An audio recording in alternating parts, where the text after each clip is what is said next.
En esta oportunidad continuaremos nuestro estudio en Apocalipsis en el capítulo 8. Como ustedes recordarán, fue en el capítulo 6 que se inicia el descubrimiento o se destapa el contenido del rollo que tiene el Señor Jesús, donde se empiezan a abrir los primeros sellos, se abren los primeros 6 sellos de 7. Luego, cuando pasamos al capítulo 7, tenemos una especie de paréntesis donde Juan nos lleva a dos escenas. Una en la tierra, donde se puede observar el proceso en que son seleccionados, escogidos y sellados 144,000 testigos que eran de origen judío, que se iban a encargar de compartir el evangelio durante este tiempo de la gran tribulación. En el mismo capítulo, luego nos lleva Juan a una escena en el cielo, en donde se nos muestra una gran multitud incontable de los que habían muerto en el periodo de la gran tribulación, y se nos dice que su origen era de distintos pueblos, naciones, tribus y lenguas. Y entonces es así como llegamos al capítulo 8. En el capítulo 8 vamos a ver que se abre el séptimo sello. Y este séptimo sello se va a expresar a través de 7 ángeles que tienen 7 trompetas, y los juicios se van a ir dando conforme cada ángel toca cada una de estas trompetas. En este capítulo 8 veremos cómo se tocan las primeras 4 trompetas. Así que empecemos con nuestro estudio. Ahora sí, iniciamos esta noche con nuestro estudio en el libro de Apocalipsis capítulo 8. Si ustedes se recordarán, en el capítulo 6 empezamos a ver los primeros, cuando son abiertos los primeros 4 sellos del rollo que estaba originalmente en las manos del Padre, y se preguntó quién era digno de poder abrir ese rollo. Y ustedes se recordarán que incluso Juan por un momento lloró porque no se miraba quién podría abrir ese rollo donde estaba contenida la voluntad de Dios para lo que era en el futuro, en ese momento de Juan. Y sin embargo, había alguien que era digno, y era el Señor Jesucristo, y él tomó ese rollo. Y entonces en el capítulo 6 empezamos a ver cómo poco a poco se van abriendo los primeros sellos. Ahí llegamos hasta el sello número 6. Luego tuvimos un paréntesis, repito, Apocalipsis 6, estamos viendo la apertura de los primeros sellos, los primeros 6 sellos. El último sello fue aquel gran terremoto que hubo, que alteró montañas, movió las islas. Los hombres dice que se andaban escondiendo en cavernas y en cuevas, y querían alejarse de lo que Dios estaba haciendo en ese momento. Y de pronto, en Apocalipsis 7 tenemos una pausa, un paréntesis, ¿verdad? En donde somos trasladados, por un lado, a la tierra, y donde Juan nos describe el proceso en que son sellados 144,000 testigos que eran de origen judío, 12,000 de cada tribu. Su función iba a ser compartir el mensaje del evangelio a la gente que está viviendo en el periodo de la gran tribulación. Y también ahí podemos ver a todos aquellos que habían muerto por su fe en ese periodo de gran tribulación, donde se nos dice que eran cantidades incontables de personas que tenían origen de toda lengua, nación y raza, o sea, todos aquellos que habían creído. Bueno, yo les voy a presentar un cuadrito aquí, solo a manera de resumen. Este es un cuadrito, lo vemos de otra manera, lo que son las 70 semanas que hablamos la clase pasada, las 70 semanas de Daniel, que el ángel le dio a Daniel indicándole cuál iba a ser el futuro del pueblo de Israel. Ustedes pueden notar, entonces acá vamos a usar aquí nuestro lapicero. Vamos a ver que aquí más o menos, este año no es exacto. Algunos estudiosos dicen que posiblemente fue el año 445, mencionan a uno de los reyes de los medo-persas, que fue el que emitió el decreto donde se autorizaba que podría ser reedificada Jerusalén. Y esto pues se da con el trabajo de Esdras y más adelante con Zorobabel. Bueno, A partir de esa fecha se cuentan aproximadamente 69 semanas de años, que en Daniel se dice que son 7 semanas más 62 semanas, en total dan 483 años.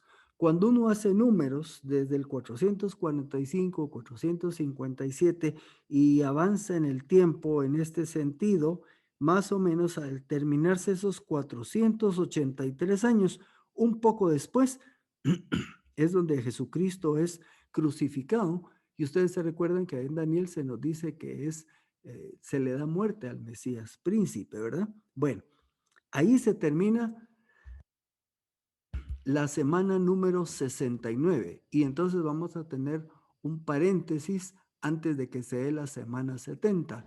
Ese paréntesis es lo que dice aquí, periodo de la iglesia. O sea que prácticamente alrededor de 2000 y pico de años han transcurrido en donde estamos viviendo lo que es el periodo de la iglesia. Ese tiempo va a terminar cuando se dé el evento que está señalado acá como el rapto. Recuérdense que allá en Primera Tesalonicenses se nos indica que va a haber un momento en que el Señor regresa y estando en el aire hay un sonido de trompeta y entonces los muertos en Cristo van a resucitar primero y dice que después los que estén o estemos vivos en ese momento seremos arrebatados para unirnos con el Señor. Bueno, buen número de estudiosos indican que a partir de este momento, algunos dicen de manera inmediata, otros dicen que puede pasar algún tiempo, pero después del rapto es que entonces se va a dar la semana 70, conocido como el periodo de la tribulación. 7 años, ¿verdad? 7 años que van a marcar el final, donde Dios va a emitir, va a dar los juicios para la humanidad. Esa semana 70 está dividida en dos periodos y ustedes van a ver aquí una pequeña línea. 3 años y medio y 3 años y medio. Y van a ver ustedes que allí en Apocalipsis se utilizan también tiempo y tiempos y la mitad de un tiempo, 1260 días, hablando de esas dos mitades. Bueno, aquí pues no podemos ser totalmente describirlo esto en piedra, pero por ejemplo, algunos de los autores que estamos estudiando, por ejemplo MacArthur, él dice que más o menos los primeros 6 sellos que vimos que se destaparon se están dando en estos primeros 3 años y medio y que ahorita a partir del séptimo sello estamos hablando de los segundos 3 años y medio. En ese tiempo de tribulación, los primeros 3 años y medio no van a ser tan fuertes, aunque ya vimos algunos de esos sellos, pero también se habla de que va a haber más o menos como que hubiera un tiempo, llamémoslo, de una paz no del todo real, una paz semificticia, pero de alguna manera el pueblo judío incluso no va a estar con una situación tan difícil. Sin embargo, a la mitad de esta semana vamos a ver más adelante que se da un hecho del cual habló Daniel y que lo vamos a ver en Apocalipsis. ¿Qué marca este tiempo de la mitad? Daniel le llama la abominación desoladora, que tiene un doble cumplimiento. En la época pasada, esa abominación desoladora consistió en que un rey del imperio Seleucida, Antíoco Epifanes, él llegó y sacrificó en el templo judío, a la mitad, bueno, eso fue en el pasado, perdón, en el pasado, sacrificó un cerdo en el templo judío, o sea, era una abominación, pero tiene un cumplimiento futuro y es lo que vamos a ver en Apocalipsis, cuando viene el anticristo y se presenta y pretende ser adorado como Dios. Eso vendrá futuro. Lo que quiero señalar aquí es que aproximadamente algunos de los estudiosos indican que ahorita que empezamos el capítulo 8, las cosas se ponen más difíciles y estamos hablando más o menos a la mitad de la gran tribulación.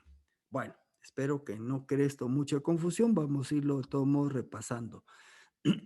Así que él empieza el capítulo 8 diciendo, cuando él, o sea, Jesucristo abrió el séptimo sello, se hizo silencio en el cielo como por media hora.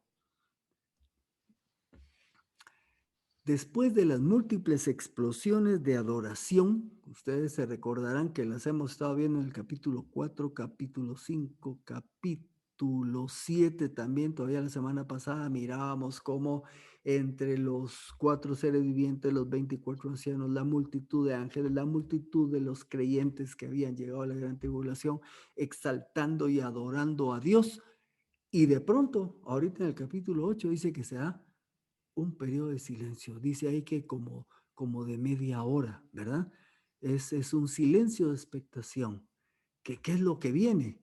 Algunos dicen, esto es la calma antes de la tormenta. Y efectivamente, lo que viene ahora es intensificado en cuanto a estos juicios de Dios para la humanidad.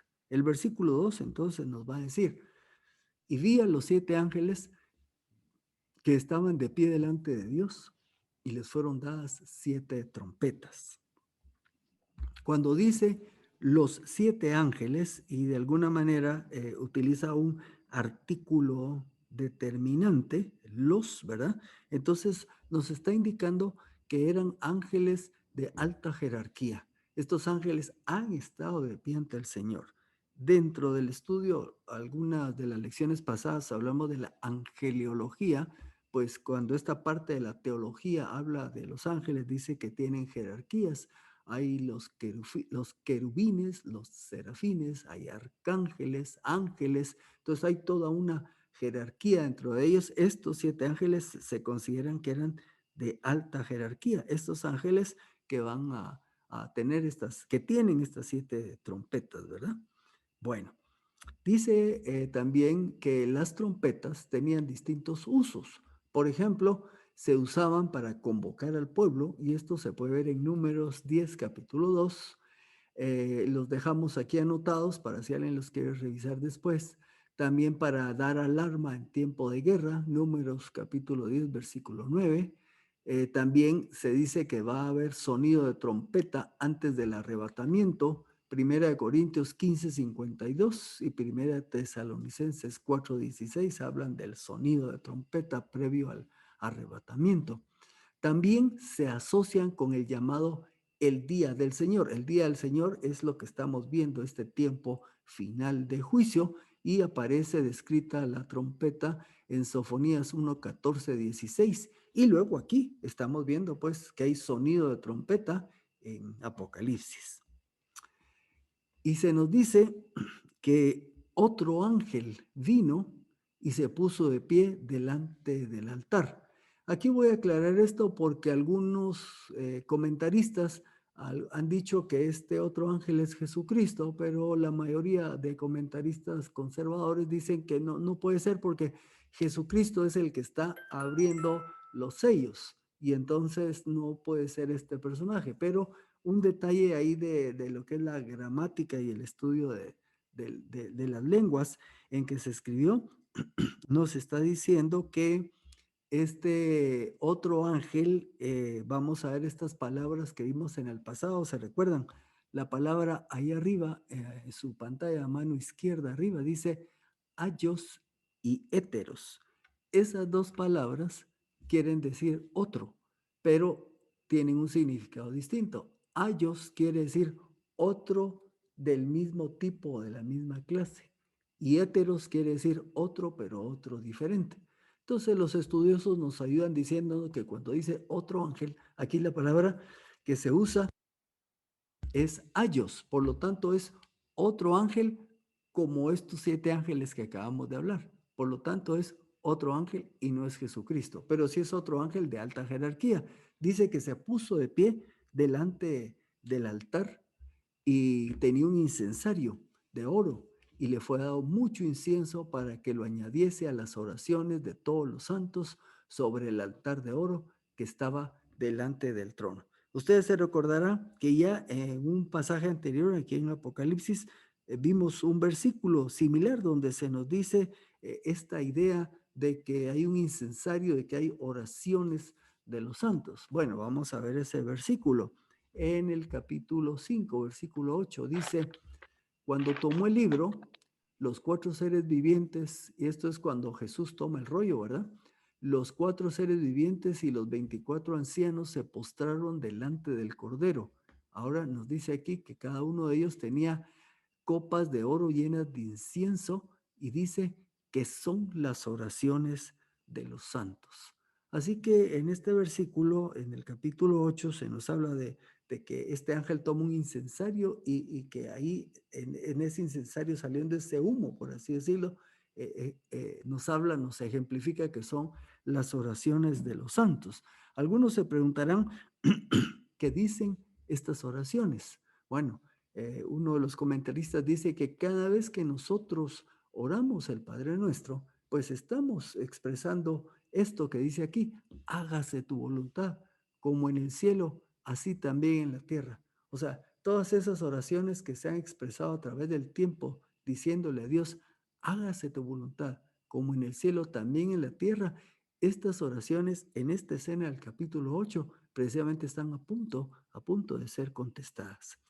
Agregan algunos que incluye en estas oraciones el clamor de los que han sufrido por ser seguidores de Jesucristo.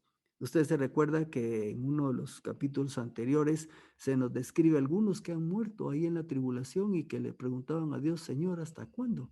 ¿Hasta cuándo tú vas a tomar acción con todo esto que está pasando? Bueno, pues precisamente vamos a ver ahorita cuál va a ser la acción del Señor. Nos agrega el versículo 4: y el humo del incienso con las oraciones de los santos, aquí está, ¿ve?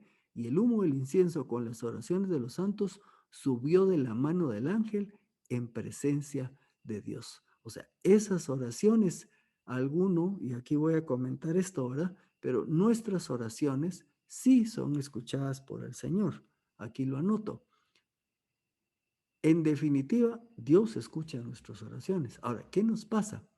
A veces pareciera como que no hay respuesta, ¿verdad? Pues oramos de muchas cosas, de muchos temas, y a veces como que el Señor no nos respondiera. Pero cuando vemos este versículo, que esas oraciones llegan a la misma presencia de Dios, podemos estar tranquilos de que el Señor está escuchando. Ahora, lo que sucede es que el Señor tiene su tiempo. Recuérdese cuando vimos hace unas semanas, cuando dice estas almas de los que habían muerto, preguntan: ¿hasta cuándo? Y ahí Dios les da una respuesta parcial, les dice: hasta que se complete el número de los que van a morir en este periodo de tiempo, ¿verdad? Ahora, para nosotros que esto es futuro, habrán respuestas que Dios nos va a dar más adelante. Aquí voy a comentar algo, a ver si no es un poco complicado, pero esperaré ser claro. Hay un autor que es de los que estoy estudiando, que se llama Dennis Johnson. Él habla de este concepto: larga obediencia en la misma dirección. Por ejemplo, cuando el Señor Jesús le dice a los discípulos que van a oír de guerras y de rumores de guerras, pero todavía no es el fin, entonces el concepto es este: para nosotros los creyentes, la obediencia, la perseverancia tiene que ser larga. Por eso dice larga obediencia en la misma dirección. ¿Cuál dirección? La de perseverar en la fidelidad, en el caminar con el Señor. Y en este tema de la oración, nosotros oramos al Señor y aunque pareciera que aún no nos responde, la clave es que nosotros sigamos perseverando, caminando en Él. Al final anoto aquí: mientras hay un llamero, pero a la vez hay un todavía no. ¿Esto qué quiere decir? Es un poco raro el lenguaje, ¿verdad? Lo que quiere decir es: estamos diciendo que el Señor va a regresar, que el Señor viene y que esto puede suceder en cualquier momento, que es inminente, y estemos listos, preparados, viviendo nuestra vida como buenos mayordomos de Él, siguiendo sus instrucciones, buscando agradarle. Ya viene, pero a la vez decimos: pero todavía no, todavía falta, porque ese tiempo para nosotros es desconocido. Solo el Padre sabe cuándo va a ser. Así que la motivación es: sigamos perseverando en oración, el Señor va a responder. Hay situaciones que a veces nos inquietan, personales, en el contexto, en el entorno en que vivimos, pero debemos de permanecer con esa obediencia, larga obediencia, perseverancia, siguiendo los caminos del Señor. En Apocalipsis 8 estamos viendo parte de esa respuesta. Esta es ya la respuesta definitiva. Y aquí es interesante que así como suben las oraciones delante del Señor, aquí viene la respuesta y dice, y el ángel tomó el incensario, lo llenó con fuego del altar y lo arrojó sobre la tierra. Y se produjeron truenos y estruendos y relámpagos y un terremoto. O sea, así como nos ejemplifica en este pasaje que suben las oraciones de los santos, hay una respuesta de Dios y esa respuesta es ahí inmediata, ¿verdad? Dice que toma fuego del altar, este ángel lo arroja sobre la tierra y se producen truenos, estruendos, relámpagos y un terremoto. En el mismo capítulo que le leí Romanos, pero un poco antes, ahí dice la palabra, pues la ira de Dios se manifiesta desde el cielo contra toda impiedad e injusticia de los hombres que con injusticia detienen la verdad. Toda persona que esté pensando o viviendo de una manera que no agrada a Dios está sujeto a la ira de Dios. Esa ira, de alguna manera, durante todo este periodo de la iglesia, esa ira se ha contenido, pero va a llegar un momento en que será manifestada plenamente, como lo estamos viendo aquí en Apocalipsis. Aquí en Apocalipsis se refleja, se da esta ira de Dios contra toda impiedad e injusticia de los hombres. Desde Apocalipsis 6 empezamos a ver de una manera incrementada la ejecución de la ira de Dios y de aquí en adelante lo será aún más. Y es lo que estamos viendo aquí. Vea cómo dice el versículo, truenos y estruendos, relámpagos y un terremoto. La situación se pondrá muy seria, pero aún así los juicios de las trompetas, que es lo que vamos a ver ahorita, tienen límites. Van a ver que dice, bueno, va a producir tal daño hasta cierto punto. ¿Por qué? Porque todavía hay esperanza de que los seres humanos se arrepientan. Difícil, pero hay esperanza de que haya arrepentimiento. Continúa el relato en capítulo 8. Dice, los 7 ángeles que tenían las 7 trompetas se dispusieron a tocarlas. Y aquí viene, pues ya nos empieza a describir cada trompeta. El primero tocó la trompeta y se produjo granizo y fuego mezclados con sangre y fueron arrojados sobre la tierra. Y la tercera parte de la tierra fue quemada y la tercera parte de los árboles fue quemada y toda la hierba verde fue quemada. Se nos dice que cayó granizo. Dios ya había usado antes el granizo. Allá en Éxodo se nos relata que el granizo destruyó toda la tierra. Recuérdese que fue una de las plagas que Dios usó contra Faraón y Egipto. El granizo destruyó en toda la tierra de Egipto todo lo que estaba en el campo, tanto los hombres como los animales. El granizo también arruinó toda la hierba del campo y destrozó todos los árboles del campo. Se nos dice que con esta trompeta no solo hay granizo, sino también hay fuego. Y el Señor ya había usado fuego. Entonces dice la palabra, el Señor hizo llover desde los cielos azufre y fuego de parte del Señor sobre Sodoma y Gomorra. Así que lo que estamos viendo aquí, Dios ya había utilizado este tipo de juicios en el pasado. ¿Cuál es el resultado? La tercera parte de la tierra y la tercera parte de los árboles y toda la hierba verde son destruidos, ¿verdad? Ahora, alguno preguntará, bueno, ¿y cómo así que solo la tercera parte? Recuérdese que el que está al control es Dios. Le hago aquí una referencia en Éxodo 9:26. Se nos dice, cuando le leí que cayó granizo allá en el territorio de Egipto, en el 9:26 se nos dice que solo en la tierra de Gosén, donde estaban los israelitas, no hubo granizo. En aquel tiempo cayó granizo en todo el territorio de Egipto, pero donde vivían los israelitas, ahí no cayó. ¿Por qué? Porque el que está controlando esto es Dios. Así que cuando Dios a través de este ángel y el sonido de la trompeta envía granizo, fuego, y dice, y únicamente es dañada la tercera parte, sí, porque Dios aún todavía está expresando misericordia preservando las otras 2/3 partes y vamos a ver que así vienen las otras trompetas, pero más adelante la cosa se va a poner más difícil. El segundo ángel, dice, tocó la trompeta y algo como un gran monte ardiendo con fuego fue lanzado al mar y la tercera parte del mar se convirtió en sangre.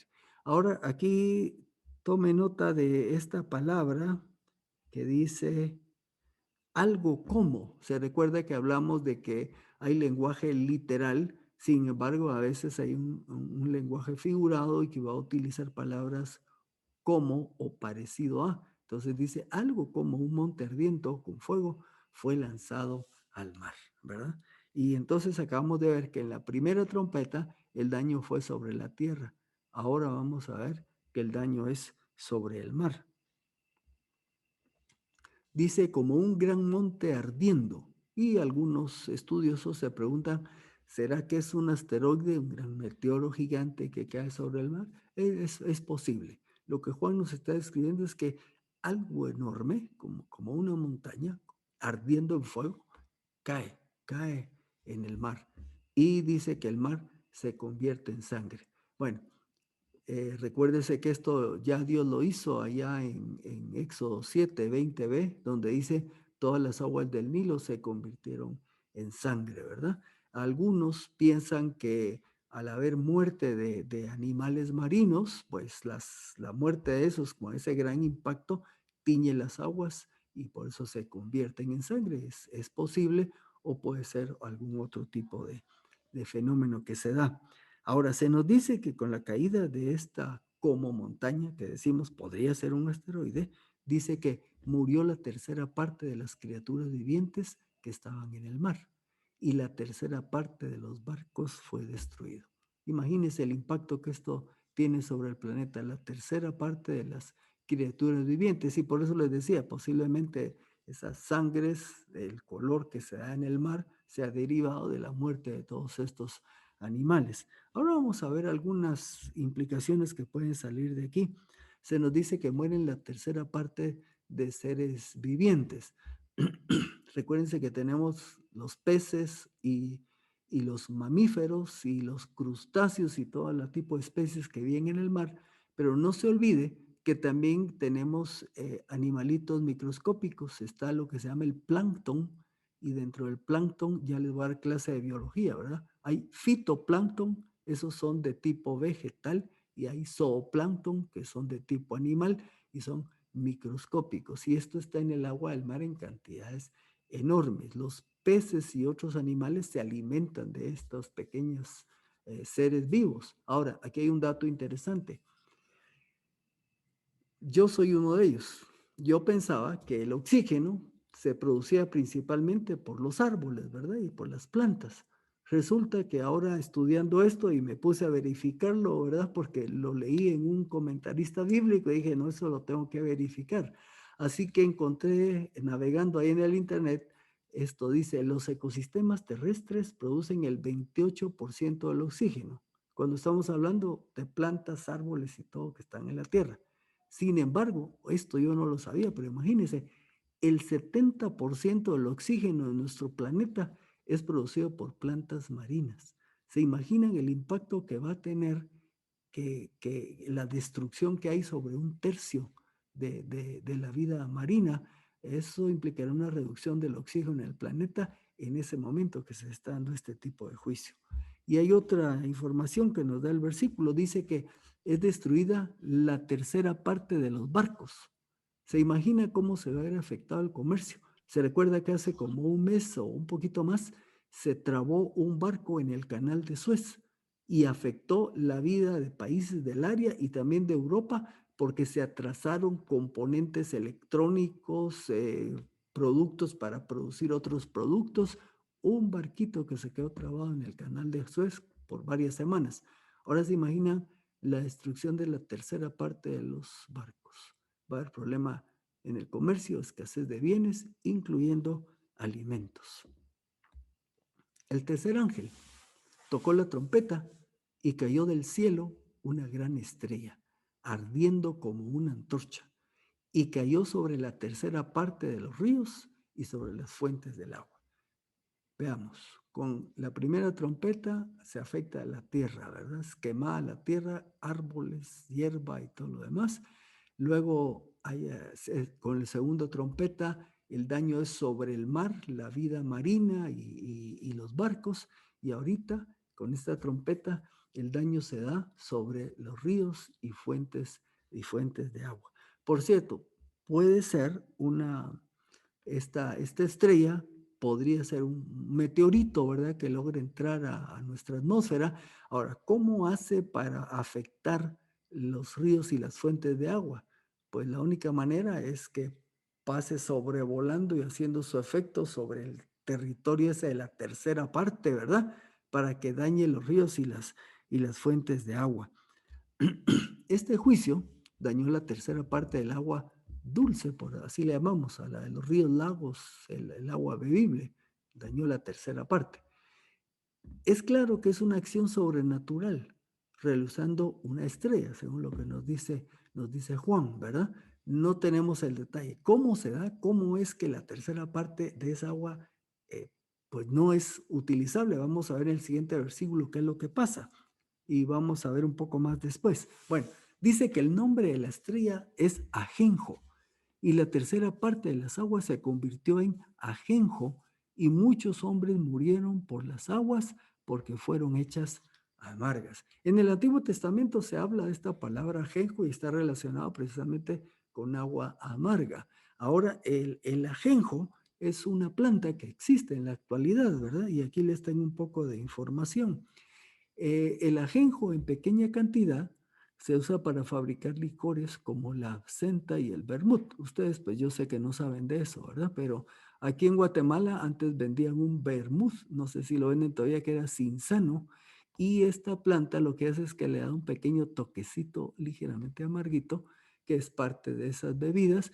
Ok, ese es un uso, llamémosle, con cantidades muy pequeñas. Sin embargo, el ajenjo, esta planta, posee un potente neurotóxico que en grandes cantidades es adictivo y al final mortal. Y como acá el versículo nos dice que los hombres murieron por esa agua y que había sido convertida en ajenjo, pues si es este ajenjo de esta planta que esta estrella de alguna manera eh, metió este componente neurotóxico en el agua, pues ahí entenderíamos por qué se murieron, porque dice que puede ser adictivo y mortal. Pero también encontré que el ajenjo tiene efectos secundarios, como por ejemplo náuseas, palabras raras, ¿ah?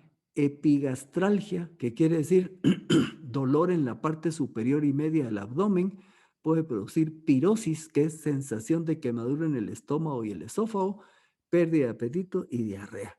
Todo esto es lo que puede producir este famoso ajenjo. Ahora una cosa más, la tercera parte de las aguas. Hay algo que tenemos que saber del ser humano.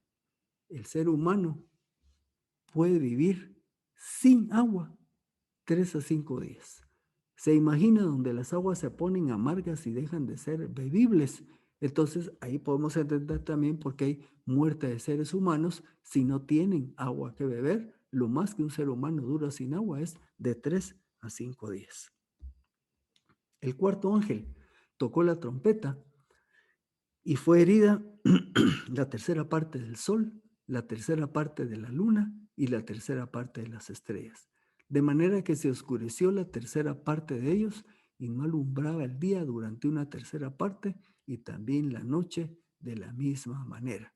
Aquí los estudiosos nos dan dos aspectos. Dicen que de alguna manera tanto el sol, la luna y las estrellas disminuyeron su luminosidad en una tercera parte, un 33%. Pero en el mismo versículo nos dice que también se disminuye en una tercera parte del periodo de tiempo, ¿verdad? En cualquiera de los dos casos hay una disminución de la luz. Esto ya había sucedido y van a ver que estamos viendo un paralelismo en algunos de estos juicios con algunas de las plagas que pasaron en Egipto. Por ejemplo, en Éxodo 10:21 se nos dice, el Señor dijo a Moisés, extiende tu mano hacia el cielo para que haya tinieblas sobre la tierra de Egipto, tinieblas que hasta puedan ser palpadas, dice. Pero también Isaías hace otra referencia. He aquí, y ese es el día del Señor, que es en el que estamos ahorita en Apocalipsis. He aquí viene el día del Señor, implacable, lleno de indignación y de ardiente ira, para convertir la tierra en desolación y para destruir en ella a sus pecadores. Esto es lo que estamos viendo aquí en Apocalipsis. Pero agrega, porque las estrellas de los cielos y sus constelaciones no irradiarán su luz, el sol se oscurecerá al salir y la luna no dará su luz. Así que esta cuarta trompeta, el efecto que tiene es una disminución en la luz del sol, de las estrellas y de la luna. Solo imagínense lo que sería para nuestra vida contar con solo un 66% de lo que normalmente es lo que el sol ilumina, ya sea que sea en su intensidad o en el número de horas. Esto tendrá efectos sobre la agricultura, sobre la vida del ser humano y trae situaciones de desastre. Ahora, es interesante que con todo esto que hemos visto aquí que está afectando el planeta, y recuérdese que solo afectó en un tercio en cada una de estas áreas, y decíamos que eso es todavía misericordia de Dios. Él podía haber hecho un daño más grande, pero todavía le está dando oportunidad al hombre de arrepentirse. Aquí les voy a hacer referencia a un término interesante que se está manejando hoy. El panteísmo, dice el diccionario de la lengua española, es el sistema filosófico de quienes creen que la totalidad del universo es el único Dios. En pocas palabras, todo es Dios en cuanto a lo que existe. Ahora hay un término que se llama panteísmo ambiental, y se los menciono por esto. Si usted se fija, hoy día hay una gran preocupación por el medio ambiente, y no estamos diciendo que no esté bien, solo que usualmente los que están más preocupados es toda esta gente con esta mentalidad secular que se ha alejado de Dios y anda promoviendo causas ambientales. Ok, pero por otro lado, este mismo tipo de gente es la que ahora está hablando de los derechos de los animales, casi que están elevando a los animales casi como que fueran los seres humanos, ¿verdad? Y andan en campañas para proteger a los... Y no estamos diciendo que sea malo, que quede claro. Lo único que están exagerando es ese sobreénfasis, pero, y fíjense dónde está el problema. Esta misma gente que anda velando por el bienestar del planeta, por el bienestar de los animales, es la misma gente que está a favor del aborto. ¿Me explico? Ahí está el problema. Estos ambientalistas y estos que están haciendo defensa de los animales no defienden al no nacido. ¿Por qué? Porque decidieron que mientras esté dentro de un vientre, lo que hay ahí no es un ser humano, es un grupo de células. Y toda esta gente es pro aborto. Toda esta gente es la que está apoyando los sistemas para que haya eutanasia, para que la gente decida morirse cuando quiera morirse. La vida únicamente está, la vida y la muerte están en las manos de Dios. Así que por eso hice este paréntesis, porque vemos cómo en estos juicios Dios va a afectar severamente la vida del planeta en todo sentido, ¿verdad? Y los que van a vivir esto son aquellos que se resisten a la voluntad, a creer en Dios, a seguirle, a hacer caso, a creer en Cristo. Todos estos que se resisten van a sufrir de este tipo de juicio. Así que vea cómo viene el futuro para toda esta gente con su tendencia de exaltar lo natural, pero están negando la vida de los que no han nacido, apoyando los sistemas de aborto. Bueno, terminemos el último versículo. Dice el versículo 13, miré y oí volar un águila. Si ustedes revisan la Reina Valera 1960, ahí va a decir que miré y oí volar un ángel. Yo estoy usando aquí la Reina Valera 2015, entonces dirá, bueno, ¿es un ángel o es un águila? En realidad me puse a buscar en el idioma en que fue escrito el Nuevo Testamento, y la palabra que está ahí es águila, ¿verdad? Entonces me puse a buscar en otras versiones, y aquí arriba en esta parte va a encontrar que la Nueva Biblia de las Américas, la Nueva Versión Internacional, la Nueva Traducción Viviente y esta que estoy usando, todas tienen la palabra águila. O sea que de las 60 para acá se actualizó, revisaron los manuscritos, y los mejores manuscritos dicen águila. Bueno, ahora les voy a explicar cómo encaja bien esto y que no hay problema, que sí podemos hablar que es un ángel. Dice, miré y oí volar un águila por en medio del cielo, diciendo a gran voz, ay, ay de los que habitan en la tierra, por razón de los demás toques de trompeta que los tres ángeles aún han de tocar. Y esto lo veremos en el capítulo 9, lo de los tres ángeles. Sin embargo, aquí entendamos esto, se nos dice que es un águila. Vimos en Apocalipsis 4:7 que están los 4 seres vivientes y nos describe a los 4 seres vivientes con distintas características o parecidos de algunos animales y nos dice, y esos 4 seres vivientes dijimos que eran ángeles, ¿verdad? Y dice, el cuarto era semejante a un águila volando. Así que cuando decimos que es un ángel, no hay problema porque, como se nos dice aquí, ese cuarto ser viviente era semejante a un águila volando. ¿Y qué es lo que dice? Y por supuesto dice que el águila habla, ¿verdad? Porque sí, porque es un ángel. ¿Y qué es lo que dice? Ay de los que habitan en la tierra. Si usted se fija, las primeras 4 trompetas que vimos han afectado el entorno de los seres humanos. No vimos, con excepción del ajenjo, que se nos dice que murieron personas, no se menciona mucho, aunque por supuesto han de morir personas, pero el énfasis está en el entorno del planeta, ¿verdad? Ahora, en las siguientes trompetas van a afectar más directamente a los seres humanos, y eso es lo que estaremos viendo en el próximo estudio. En pocas palabras, la situación empeorará. A la medida que avanzamos en Apocalipsis, los juicios se van intensificando y vamos a ver también cómo se intensifica la necedad del hombre y su resistencia de someterse a Dios. Así que por esta noche vamos a terminar acá. Finalizamos así entonces el capítulo 8 y como ustedes pueden ver en el último versículo se nos describe lo siguiente: y miré y oí a un ángel volar en medio del cielo diciendo a gran voz: ay, ay, ay de los que moran en la tierra, a causa de los otros toques de trompeta que están para sonar los 3 ángeles.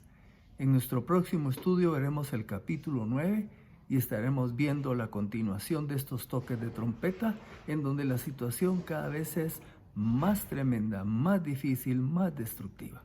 Así que nos vemos en el próximo estudio.